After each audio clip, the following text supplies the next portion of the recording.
Been 4 hours. Just got home. It smells like heaven. Ooh, nice.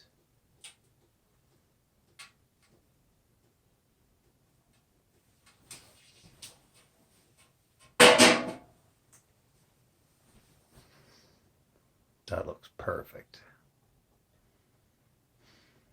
All right. Got to blend it up. So quick pause for the cause. And that is what it looks like at 4.5 hours. I love my 22 quart roasting pan. If you are trying this at home, I have it set at about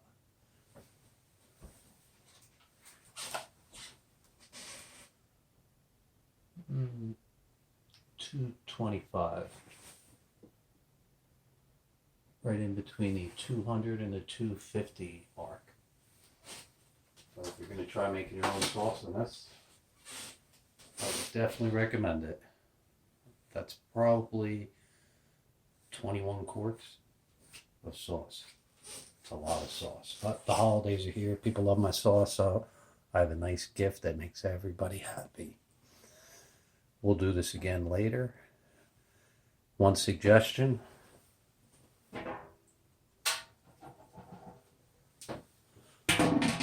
The next time I do this, when I lift the lid, I'll have a bowl and I'll pour it and let all the juice and condensation that's on the top of this go into the bowl.